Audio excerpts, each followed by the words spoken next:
इस तरह खड़े रहने से अच्छा है कि हम कुछ करें। मगर ऐसी हालत में क्या कर सकते हैं हम? मैं एक काम करता हूँ, मैं इन सारे टेलीफोन्स के तार काट देता हूँ। यही ठीक रहेगा, इससे वो फोन भी नहीं कर सकेगा। मैं यहाँ नजर रखती हूँ, तू जल्दी से वो तार काट ले। चल।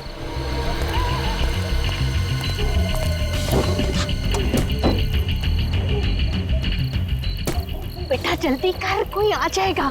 किसी ने देख लिया ना तो हंगामा खड़ा कर देगा।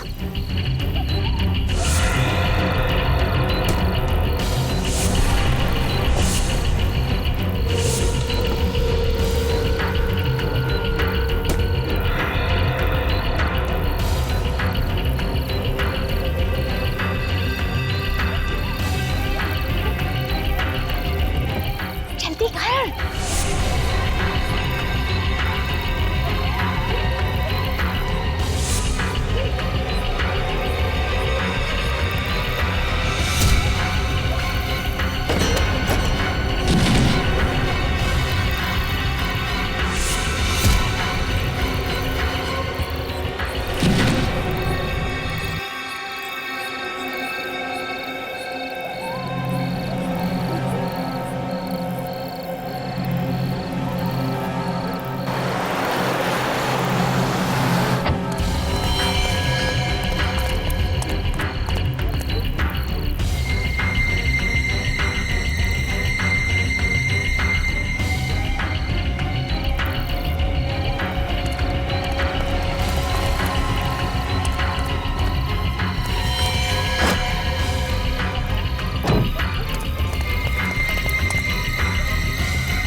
डॉक्टर आलोक।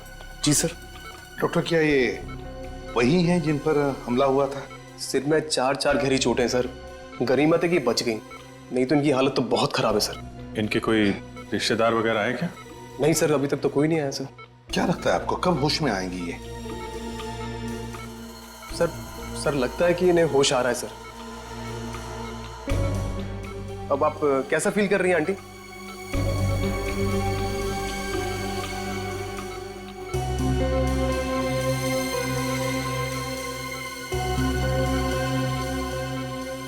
बेटा, अभिजीत बेटा, क्या तुम जानते हो उन्हें? नहीं सर, मैं तो पहली बार देख रहा हूं ना।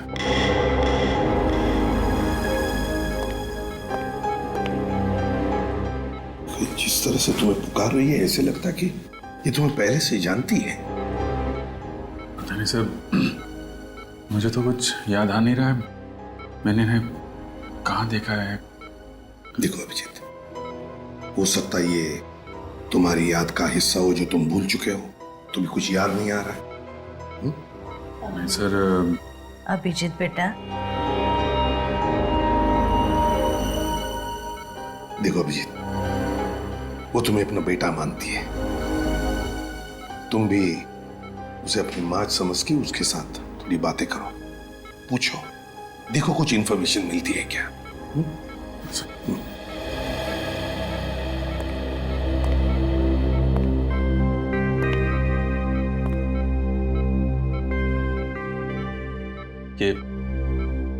ये सब कैसे हुआ? किसने मारा आपको? उसकी जान को खतरा है, उसे बचा लो। किसकी जान खतरे में? वो लोग उसे मार देंगे, उसे बचा लो बेटा। किसको मार देंगे? किसको? सर प्लीज ज्यादा स्ट्रेस मत दीजिए सर, उनके सर में दर्द शुरू हो चुका, प्लीज।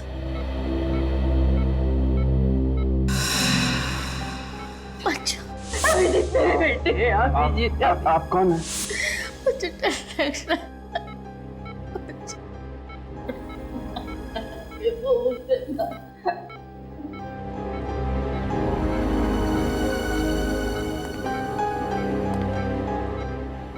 अभिजीत, निखिल, इनकी सारी चीजें फोरेंसिक लैब में भेज दो। और डॉक्टर साहब, जहां पर ये आपको मिली वहां पर और भी कोई था? देखा आपने किसी को वहां पर? नहीं सर, वहां पे कोई नहीं था, ये अकेली थी वहां पे। आप हमें वो जगह दिखाइए। Okay sir. मुझे छोड़ के मत जा।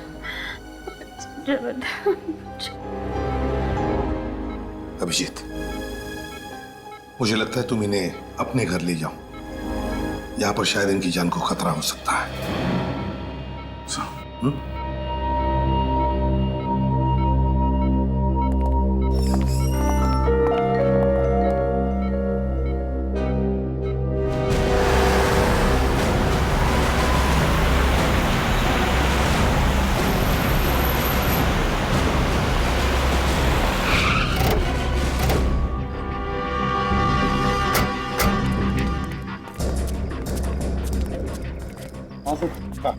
सर मैं उस तरफ से आ रहा था, वो औरत यहाँ पे बेहोश पड़ी हुई थी।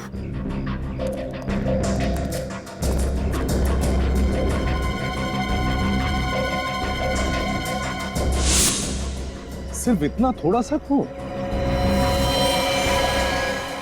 उस औरत के सिर पर तो 3-4 चोटों के निशान हैं। हाँ सर, किस्मत की अच्छी थी तो बच गई सर। सर औरत को तो काफी चोट लगी थी, तो यहाँ पे और खून होना चाहिए था। इसका एक ही मतलब है सचिन, कि उस औरत को मारा कहीं और पर और लाकर डाल दिया यहाँ पर। और सर, हमला करने वाले को लगा होगा कि वो औरत मर चुकी है। हाँ, एक काम करो, आसपास अच्छी तरह से ढूंढो, देखो जगह मिलती है कि जहां पर उस औरत पे हमला हुआ होगा।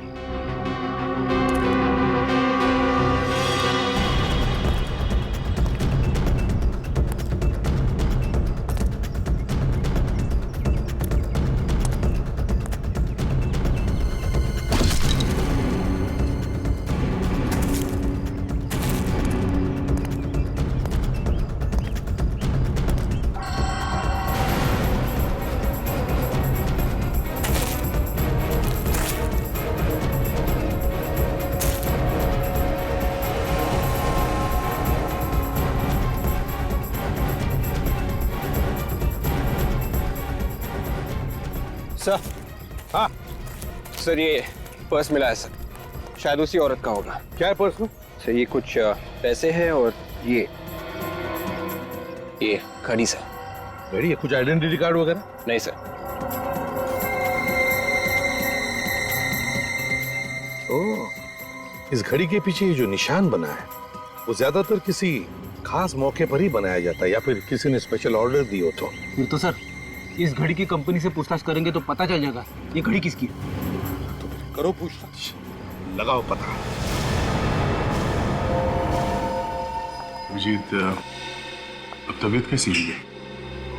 तबीयत तो ठीक है, मगर कुछ याद नहीं है। कौन है, कहाँ से आई हैं, किसने मारा है, कुछ भी याद नहीं है। अच्छा, इनके कपड़ों पे जो खून मिला था उसे डॉक्टर सालोंके ने चेक कर लिया है। उसमें 2 अलग अलग तरह के खून हैं।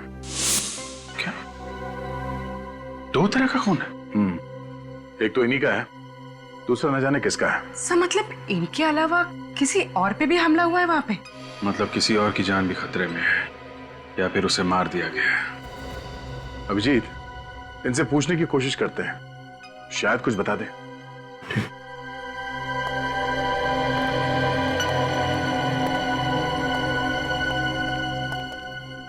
माँ, 1 साल भर से घर साफ नहीं हुआ है, कितनी धूल जमा हो गई है। हाँ? आप क्या कर रही हैं? मैं साफ कर दूंगा ना, धूल क्यों परेशान हो रही है? जल्दी से बीबी लेकर आ, वो आएगी ना तो पूरा घर साफ रखेगी। वो तो ठीक है, पर आप ये क्या करें, आप आराम कीजिए, आप बैठिए उधर। अरे वही तो करती हो, तू कहाँ मुझे कुछ करने देता है। घर में वो टेबल साफ करने का स्प्रे है? वो स्प्रे तो नहीं है। एक काम करना, जल्दी से वो लोकेश की दुकान पर जाकर तू लेकर आ जा। लोकेश? लोकेश? ये लोकेश कौन है? अरे वही जिसके यहाँ से हमारे घर का पूरा सामान आता है, वही लोकेश। अच्छा वो लोकेश। ओके, जिसके यहाँ से घर का सामान आता है। ये अगर इस लोकेश की दुकान में पता चल जाए तो फिर इनके बारे में भी पता चल सकता है। सर इंटरनेट से पता चल जाएगा कि आसपास के एरिया में लोकेश नाम की दुकान कहाँ पे है। ठीक है, जल्दी से चेक करो।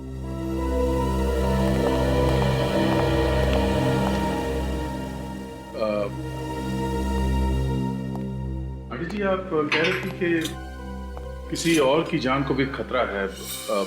कौन है? जान खतरे में? किसकी जान खतरे में? मुझे कुछ याद नहीं है। जिसने आप पे हमला किया, आपको उसके बारे में कुछ याद नहीं है?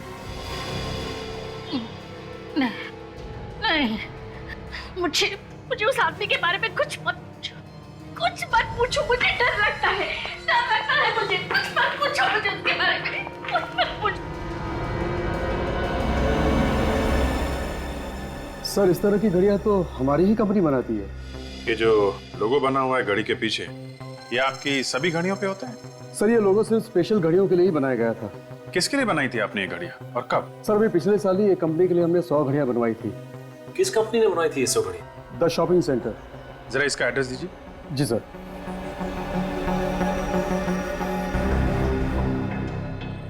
ये लीजिए सर। लेकिन इस कंपनी में जाओ और जिन जिन लोगों को ये घड़ियां गिफ्ट में दी गई हैं उनकी लिस्ट ब्यूरो में लेके आओ। आइए। बेटा तुम यहाँ काम करते हो? जी हाँ। पर मुझे यहाँ पर क्यों लेकर आए हो? आप घर में अकेली नहीं रह सकती थी ना, इसलिए। बैठे, मुझे यहाँ थोड़ा सा काम है। हाँ जैसे ही काम खत्म हो जाएगा हम लोग घर चलेंगे। ठीक है।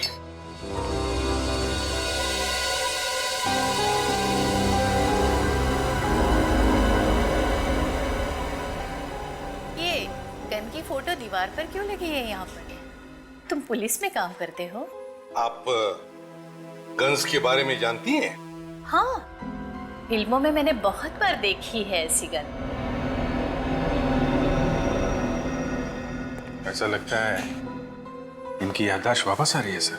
हाँ, हो सकता है। सर ये उन लोगों की लिस्ट है जिन्हें वो घड़ी गिफ्ट में दी गई थी। अभिजीत, इनमें ज्यादातर तो औरतें हैं जिन्हें वो घड़ी गिफ्ट में ली थी। एक काम करो, ये सारे नाम इन माजी को पढ़ के सुनाओ। देखो किसी को पहचानती है क्या। कोशिश तो कर ही रहे होंगे, क्या पता अभी भी ढूंढ ही रहे हैं। आप लोग कौन है? अरे अभिजीत बेटा, तुम यहाँ अचानक? आप पहचानते हैं मुझे? आओ अंदर आओ, मजाक बंद करो, तुम्हारी पुरानी आदत है। ये आपने इनकी बात का जवाब नहीं दिया। आप कैसे जानते हैं इन्हें? भाई बहुत दिनों के बाद मिले ना, इसलिए भूल गए होंगे। ये देखो अभिजीत, मेरा बेटा प्रीतम। प्रीतम? प्रीतम मेरा बेटा, तुम्हारा दोस्त। अरे बचपन में तुम साथ साथ खेला करते थे, एक साथ पढ़ते थे। ये लोग मुझे जानते हैं, तभी मालविका जी मुझे बेटा कह रही थी। अभिजीत बेटा, अब माफ करना अंकल, मुझे कुछ याद नहीं आ रहा। याद नहीं आ रहा? पर क्यों बेटा? वो ऐसा है कि अभिजीत सर को सिर में काफी साल पहले चोट लग गई थी, इसलिए बचपन का उन्हें कुछ भी याद नहीं। लेकिन उसे कुछ याद ही नहीं आता सर, यहाँ तक कि अपना नाम भी भूल गया हूँ। तभी मैं कहूँ कि अभिजीत अपने उमेश अंकल को कैसे भूल गए। खैर कोई बात नहीं, कम से कम तुम घर आए तो। मालविका यहाँ होती तो तुम्हें देख के बहुत खुश हो जाती। पर बेटा, वो कल रात से गायब है। आप परेशान मत होइए अंकल, मालविका जी हमारे पास है। आपके पास है? शुक्र है भगवान का कि वो सेफ है। मालविका जी को कोई मारना चाहता था। हाँ? नहीं, आप घबराइए मत अंकल, वो अभी बिल्कुल ठीक है। हाँ, और मेरा बेटा प्रीतम वो कहाँ है? आपका बेटा प्रीतम? हाँ, वो भी तो मालविका के साथ। सर तो फिर प्रीतम कहाँ गया? उसे भी मालविका जी के साथ ही होना चाहिए था। Oh my God! अरे पता नहीं मेरा बेटा किस हाल में होगा, पता नहीं मेरा बेटा कहाँ होगा। आप परेशान मत होइए अंकल, हम लोग प्रीतम को जल्दी ढूंढ लेंगे। आप ये बताइए, ये लोग कहाँ से गायब हुए, कैसे गायब हुए? बेटा कल रात दोनों माँ बेटा शॉपिंग करने गए थे और रात को तकरीबन 10 बजे मालविका ने मुझे फोन किया और कहने लगी कि हम लोग गोल मार्केट में हैं, ऑटो स्ट्राइक है तो हमें लेने आ जाओ। तो आप उन्हें लेने गए थे?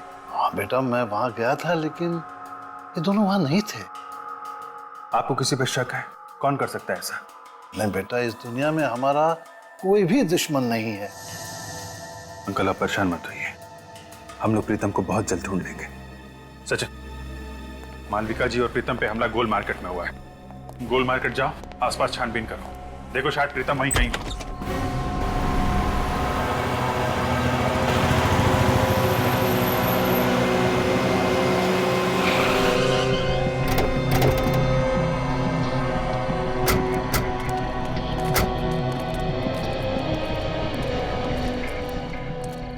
दस बजे तक तो सारी दुकानें बंद हो जाती हैं यहाँ पे।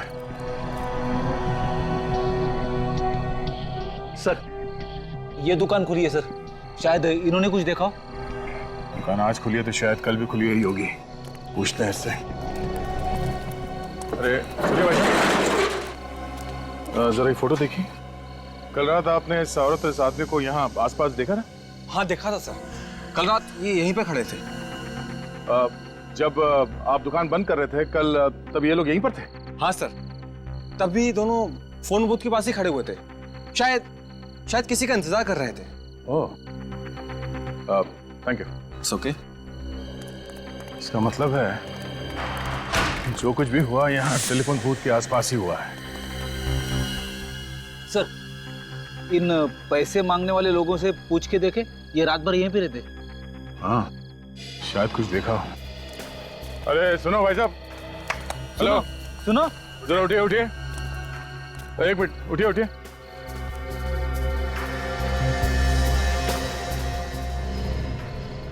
जरा ये फोटो देखिए, इन दोनों को यहाँ पे देखा था कल रात को आसपास कहीं पे? नहीं साहब, हमने तो नहीं देखा है। तो ध्यान से देखिए। नहीं देखा साहब। अच्छा, यहाँ पे कोई गड़बड़ हुई थी कल रात? कोई लड़ाई झगड़ा कुछ? नहीं साहब, कोई लड़ाई झगड़ा तो नहीं हुआ था, लेकिन कल रात किसी ने टेलीफोन खराब कर दिया था।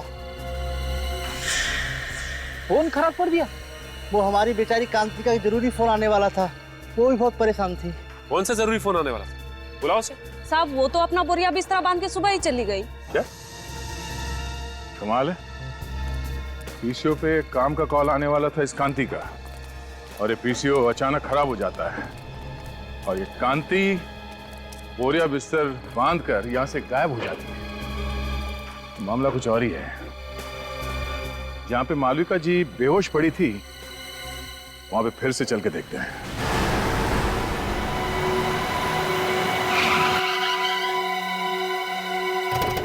सर, उस दिन भी यहीं पे खून मिला था, ये देखिए सर, आसपास और कहीं पे भी खून नहीं था। खून के अलावा कोई और निशान मिला यहाँ पे? नहीं सर। हाँ, मगर विवेक को मालविका जी का पर्स जरूर मिला था सर। एक बार फिर से चेक करते हैं, देखो कहीं घसीटने या हाथापाई के निशान मिलते हैं क्या।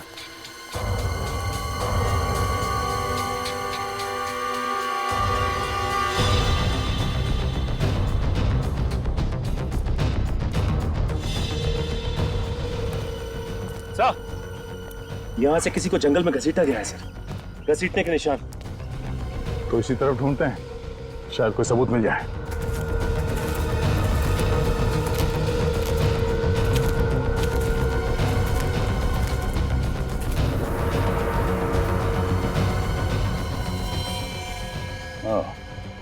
ये देखो, खून से सने हुए हाथ का निशान, मतलब जो कुछ हुआ यहीं पे हुआ है।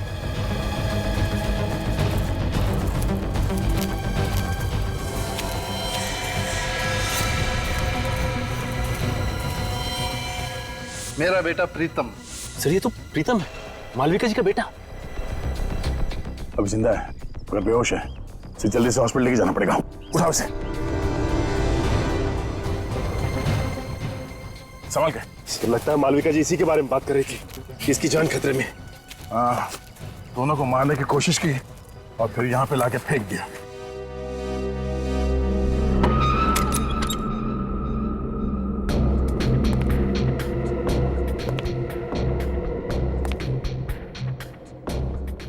अभी बेटा आ गए? क्या हुआ, बोलते क्यों नहीं? अच्छा बैठो बैठो, मैं चाय लेकर आ रही हूँ तुम्हारे लिए।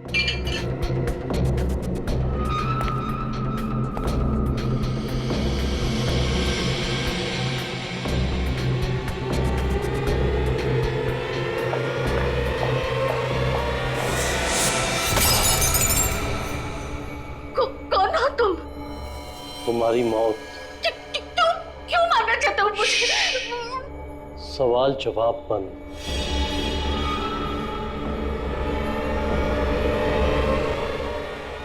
किसी की जान लेना इतना आसान नहीं है।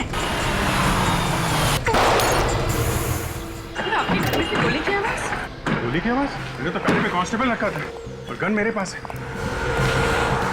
चंदू, चंदू, चंदू, जिंदा है। चंदू,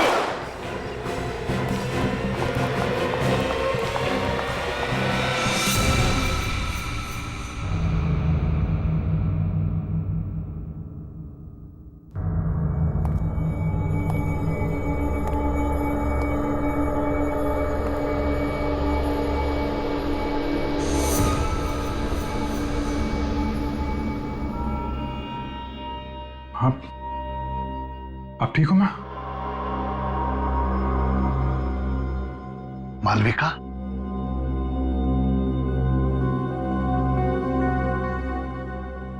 अरे संभाल लेना। जी भैया।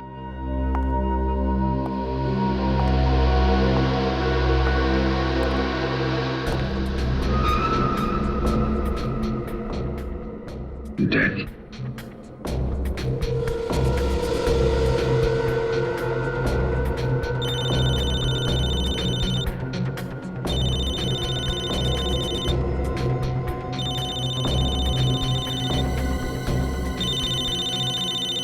दया का नंबर?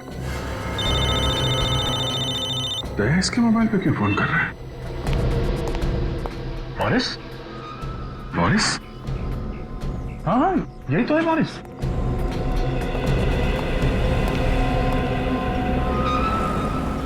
ये क्यों मारना चाहते हो मालविका जी को? अरे लेकिन तुम इसे कैसे जानते हो? अभिजीत, जहाँ पे मालविका जी पे हमला हुआ था वहाँ पे एक पब्लिक टेलीफोन बूथ है। उस टेलीफोन बूथ पे इस बोरिस ने काफी बार कॉल किए थे। इसने पीसीओ में फोन किए? हाँ, और इस पीसीओ का कॉल रिकॉर्ड निकाला हमने। पिछले 4 महीने में 20 बार बाहर से कॉल किया और उसमें से 15 कॉल इस बोरिस ने किए। वहां पे कॉल क्यों किए इसने? ये तो मालूम नहीं अभिजीत, मगर परसों रात 10:15 बजे भी बोरिस ने उस पीसीओ पे कॉल किया था। परसों रात को तो मालविका जी और उसका बेटा वहीं पे थे, उमेश जी ने बताया। इस बोरिस की हिस्ट्री निकालते हैं। अभिजीत मुझे डर लग रहा है, मुझे छोड़कर मत। आंटी जी मैं हूं ना आपके साथ, आप डरिए मत। मुझे सचमुच डर लग रहा है।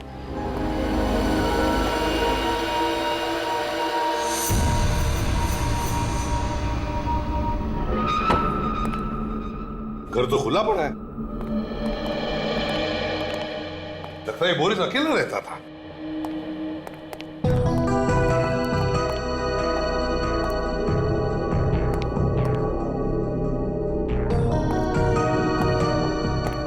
सर अलमारी खुली पड़ी है सर, और कपड़े भी इधर उधर किए गए हैं। हाँ, वे एक काम करो, एक आध पड़ोसी को लेकर आओ इधर। रेडी? सचिन, घर की अच्छी तरह से तलाशी लो, देखो कुछ मिलता है क्या।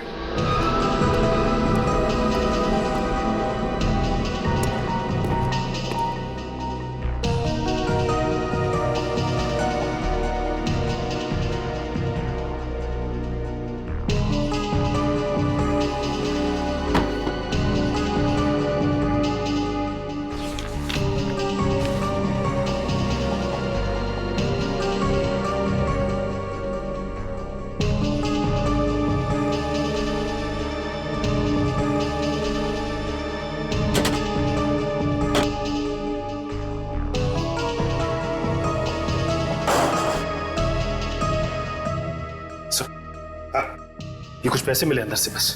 चल। ये कैसा पेपर है सर? फ्रेडी, मृत्यु प्रमाण पत्र है ये, डेथ सर्टिफिकेट, ध्यानचंद हॉस्पिटल। लगता है स्याही गिर गई इसलिए यहाँ फेंक दिया। सर डेथ सर्टिफिकेट बोरिस के घर पे क्या करा था? वही तो, ध्यानचंद हॉस्पिटल का ब्लैंक डेथ सर्टिफिकेट बोरिस के घर में। किसकी मौत का इंतजाम है ये? साहब,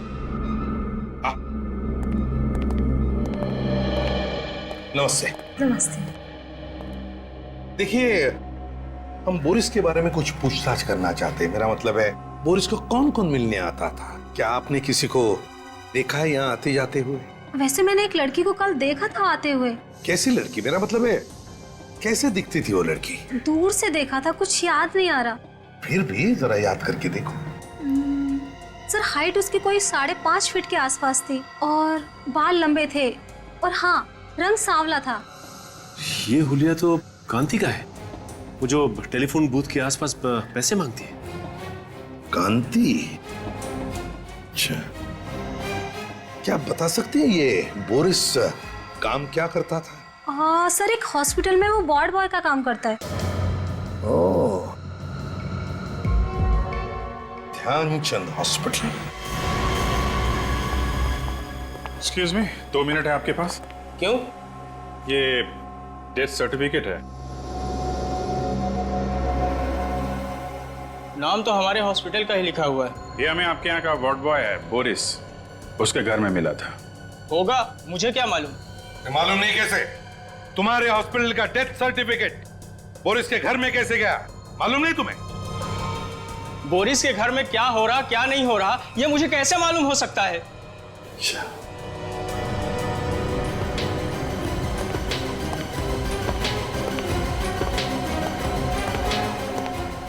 ठीक से जवाब नहीं दे सकते। मेरा टाइम खराब मत करो।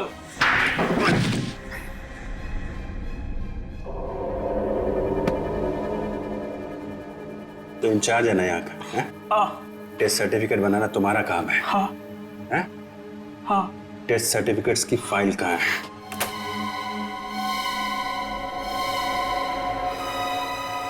सर, ये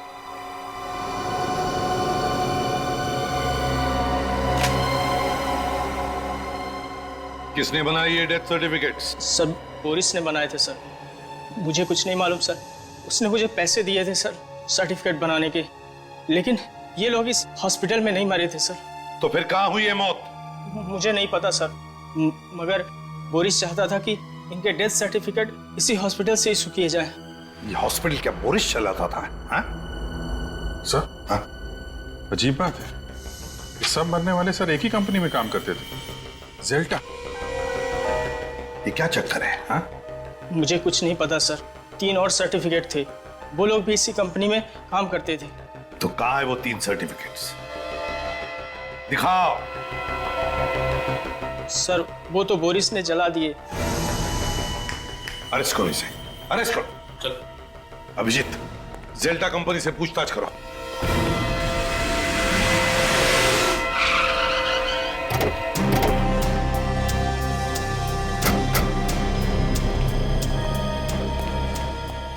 एक्सक्यूज मी। जी बोलिए। आप इसी सोसाइटी ऑफिस में काम करते हैं? जी हाँ, कोई काम था? हमें जेल्टा कंपनी के बारे में पता करना है। कौन से फ्लोर पे है इसका ऑफिस? जेल्टा कंपनी? ये क्या चीज है? अरे, कंपनी का नाम है जेल्टा कंपनी। भाई साहब, इस बिल्डिंग में इस नाम की कोई कंपनी नहीं। आप लोग चाहें तो बोर्ड देख सकते हैं।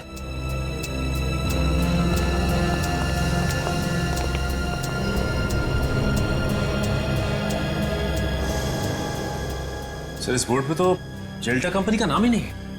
304 बोला था, 304 में डीएम पब्लिशर्स लिखा हुआ। मतलब ये जेल्टा कंपनी नकली है? नकली कंपनी, नकली डेथ सर्टिफिकेट। नकली डेथ सर्टिफिकेट बना के घूमता रहता था ये Boris. Sir, in death certificates पे जितने भी नाम और पते हैं सब नकली हैं सर।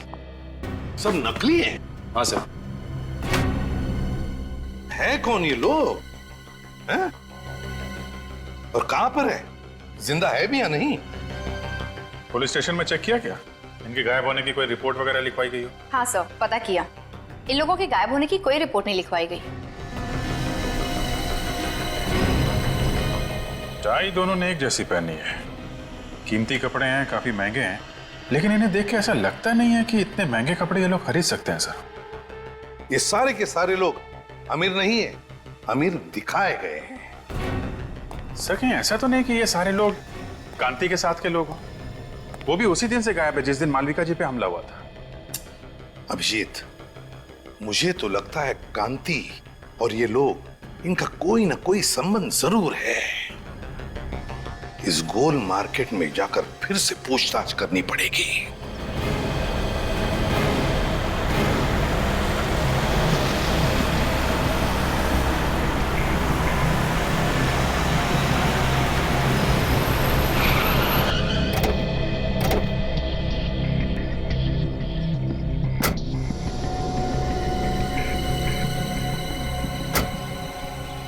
जरा ये जगह देखिए, आप पहचानती है जगह को?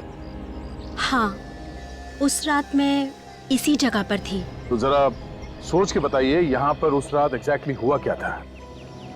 मैं अपने बेटे प्रीतम के साथ अपने पति का इंतजार कर रही थी। उसी वक्त इस फोन की घंटी बजी। फिर क्या हुआ? बहुत देर तक फोन बज रहा था तो मैंने फोन उठाया। सामने से एक आदमी की आवाज आ रही थी। क्या बोला उसने? उसने कहा, कांति का वक्त अब पूरा हो चुका है, उसे ठिकाने लगा दो, मैं फिर से फोन करूंगा। फिर? मैंने सोचा कि फोन ही खराब कर देते हैं, फिर ना ही फोन बजेगा और ना ही किसी का खून होगा। और उसी वक्त किसी ने हम दोनों पर हमला कर दिया। आपने उस आदमी का चेहरा देखा? नहीं। ठीक है पूर्वी, इन्हें घर छोड़ने का इंतजाम करो, आप घर जाइए। जी।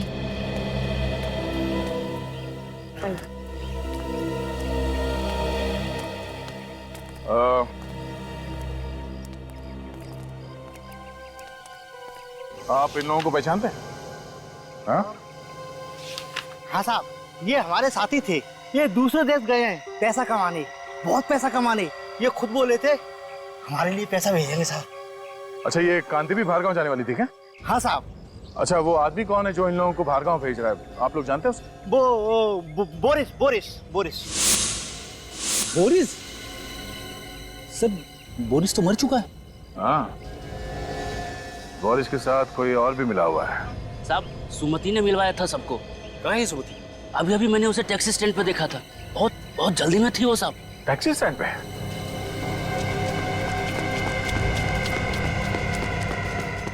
अरे सुनो भाई साहब, क्या अभी थोड़ी देर पहले एक पैसे मांगने वाली लड़की टैक्सी लेके गई थी? हाँ गई ना साहब, अमित लेके गया उसको। अमित?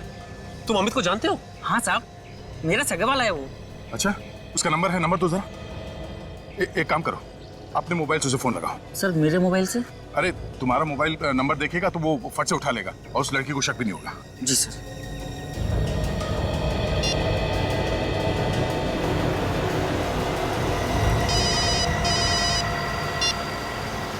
हेलो, बिना कुछ पूछे मेरी बात ध्यान से सुनो। मैं एक सीआईडी ऑफिसर बोल रहा हूँ। जो लड़की तुम्हारे टैक्सी में बैठी है उसे बिल्कुल पता नहीं चलना चाहिए कि तुम एक सीआईडी ऑफिसर से बात करो। हाँ बोलो भैया। देखो, घबराओ मत, हिम्मत से काम लो। जो लड़की तुम्हारे टैक्सी में बैठी है वो खून करके भागी है और जरा सी गलती तुम्हारी जान ले सकती है। अरे ये तुम फोन पे किससे बात कर रहे हो? मैडम, गांव से फोन है, भैया से बात कर रहे हैं। पता है ना, गाड़ी चलाते समय फोन पे बात नहीं करते। हाँ मालूम है, घर से फोन आया है, घर की खैर खबर ले रहे हैं। डरो मत, मुझे ये बताओ तुम उस लड़की को कहाँ पे छोड़ने वाले हो? अरे भैया, हमारी टैक्सी में एक पैसेंजर बैठे हैं तो हमें उन्हें घोड़ा गोदाम छोड़ना है। हम आपसे बाद में बात करें भैया। तुम घर वाले से बात कर रहे थे या किसी और से? रुक गाड़ी रुक। फोन काट दिया, ये लो तुम जाओ। वो उसको घोड़ा गोदाम में छोड़ने वाला है। लगता है सुमति को पता चल गया कि वो सीआईडी से बात कर रहा था। चलो। फिर तो उसकी जान को खतरा हो सकता है सर। हाँ, तुम्हें जल्दी घोड़ा गोदाम पहुंचना होगा।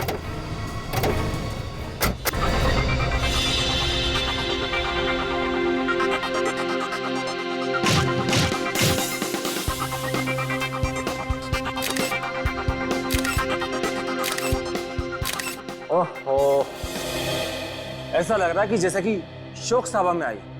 चेहरे पर थोड़ी सी मुस्कुराहट लाओ। अमेरिका जाने के नाम से ना खुशी के मारे मेरे तो होश ही उड़ गए हैं। तो फिर चिंता क्यों? सोच रही हूँ कि वहां जाकर क्या काम करूँ, और तो और मुझे तो अंग्रेजी बोलने भी नहीं आती। तुम्हें ऐसी जगह पर ही काम मिलेगा जहां पर सिर्फ और सिर्फ हिंदी बोली जाएगी। जल्दी से एक बहुत अच्छी सी फोटो मुझे दे दो, मुस्कुराते हुए।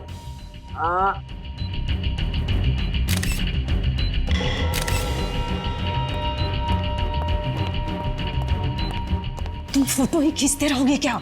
चलो निकलने की तैयारी करो। क्यों, क्या हुआ? सीआईडी वाले कुत्तों की तरह पीछे पड़े हुए हैं। ये सीआईडी वाले भी ना। तुम जल्दी से इसे निपटाओ और हाँ, देर मत करना, जल्दी करो। ठीक है, मैं अपना काम जल्दी से खत्म करता हूँ। सुमति, भगवान तुम्हारा भला जरूर करेगा। हम लोगों की तो दुनिया ही सुधार दी तुमने। देखना, मैं अमेरिका जाकर बहुत पैसे कमाऊंगी, एक नई दुनिया बसाऊंगी, और मैं भी ऐसे ही लोगों की मदद करूंगी ताकि कभी किसी को भीख मांगने की जरूरत ना पड़े। ये सब करने की जरूरत ही नहीं पड़ेगी। ये क्या कर रहे हो आप? चाकू लग जाएगा मुझे। इसलिए तो गर्दन पर रखा हुआ है। क्या कर रहे हो? छोड़ो मुझे, छोड़ो, छोड़ो मुझे, छोड़ो मुझे, पकड़ उसको, छोड़ो मुझे, पकड़।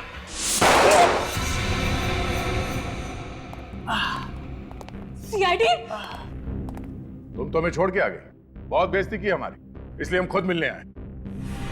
देखो, तुम लोग में से कोई भी आगे मत बढ़ना, नहीं तो एक एक करके सबको मार दूंगी मैं।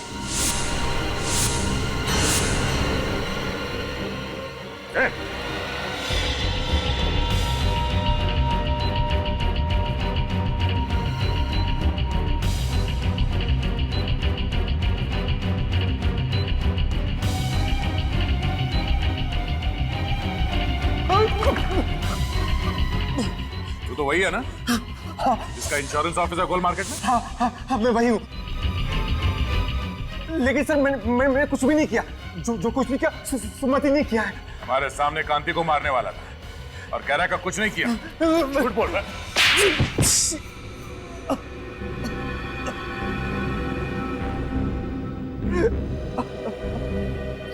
हाँ, मुझसे बहुत बड़ी गलती हो गई, बहुत बड़ी गलती। मैंने ही खून किए हैं। क्यों किया तुमने ये खून? इंश्योरेंस के पैसे के लिए।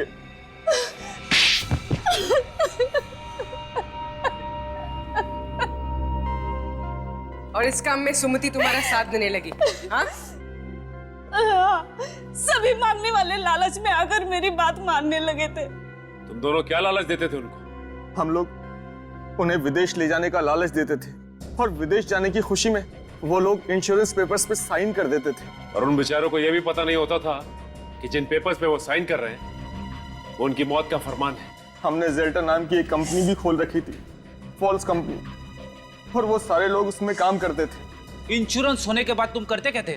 इंश्योरेंस हो जाने के बाद हम उन लोगों को मार देते थे। हाँ।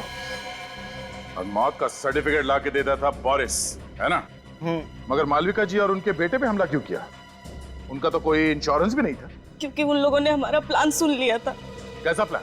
जिस रात हम लोग कांति को खत्म करने वाले थे, बोरिस ने सुमिति को यह कहने के लिए फोन किया था कि मैं वहां पहुंचकर तुम्हें खबर करूंगा, तैयार रहना। मगर सुमति की जगह मालविका जी ने फोन उठा लिया और तुम्हारा प्लान उन्हें पता चल गया। और इस बात का पता बोरिस को चल गया था। उसने मुझे फोन करके बताया था। मारने वाले से बचाने वाला बड़ा होता है, ये मालूम है ना तुम लोगों को? हाँ, तुम्हारे पाप का घड़ा भर गया था, इसीलिए उसे फोड़ने के लिए ऊपर वाले ने मालविका जी और उनके बेटे को भेजा, मगर तुमने उन्हें भी मारने की कोशिश की। 7 बेगुनाह लोगों का खून किया तुम लोगों ने। तुम लोगों को कहीं भी माफी नहीं मिलेगी। फांसी होगी तुम दोनों को, फांसी।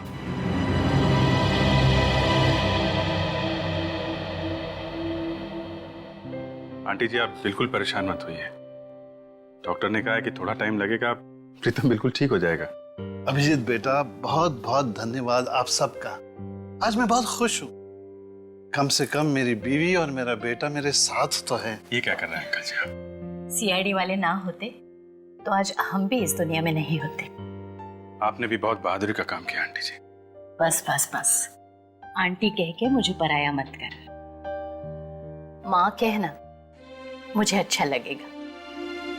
वैसे भी तुम्हारे रूप में मुझे और एक बेटा मिल गया है। बेटा, पुरानी याद वापस आए या ना आए, तुम यहाँ जरूर आते जाते रहना। हाँ? चलो भाई, इसी बहाने कुछ चाय वाय हो जाए। हाँ?